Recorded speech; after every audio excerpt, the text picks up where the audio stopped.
Welcome to another Storytime Saturday.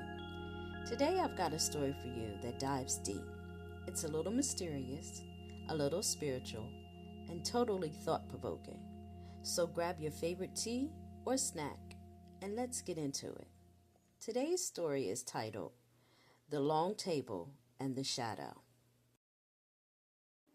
This story begins at a long table, not just any table, but one so long you couldn't see where it started or where it ended. The room around it was dimly lit, almost like a soft twilight, but the table itself glowed faintly, as though it was special, sacred even. I was sitting there waiting for what? Chicken, apparently. Yep, you heard me, chicken. For some reason in this dream, I was so ready for this chicken, my stomach was growling, but the table was empty. No plates, no forks, just that endless table and me. Across from me sat someone I hadn't seen in years. My old manager. Now let me tell you, this guy was one of the kindest people I'd ever worked with. He was one of those rare folks who made work feel, well, like not work. Seeing him there brought me some comfort. Like maybe I wasn't alone in this waiting game. But then I noticed something, or should I say someone. Behind my manager, there was a shadow. A tall figure dressed in black, but their face was hidden. I don't know if it was the darkness or if they didn't have a face at all, but it gave me chills. The figure just stood there, not moving, almost like it was waiting too. Then came the voice. Someone at the table, though I couldn't see who, snapped at me. It's going to be a long time before you eat, they said, sharp and cold, like they wanted to cut me down. For a second, I thought it was my ex-manager speaking, but something about the tone didn't sit right.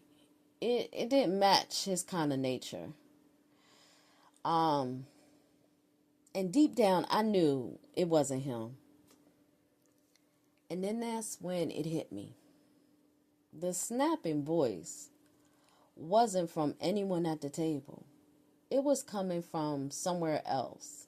And I realized someone or something was trying to intercept my moment, to mess with me. That shadowy figure behind my manager, I think they were part of it. It was like they were working behind the scenes, trying to sow doubt, and confusion and impatience into my heart. But instead of giving in, I woke up. Now, here's the thing. When I woke up, I wasn't scared. I wasn't even mad. I felt aware, like I had just been shown a lesson. What does this all mean? Well, let me break it down for you. The long table, that's life, y'all. Sometimes we're sitting at the table waiting for our meal, our blessing, our breakthrough, the thing we've been praying for, and it feels like it's taken forever. But just because the table's empty now doesn't mean it'll stay that way. God's timing is perfect. The kind manager to me. He represents the good, trustworthy forces in our lives. Maybe a mentor, a friend, or even God himself quietly supporting us.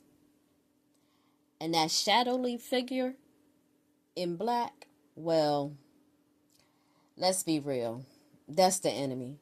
The doubts, the fears, the things that try to whisper in our ears that it's never going to happen or we're not enough.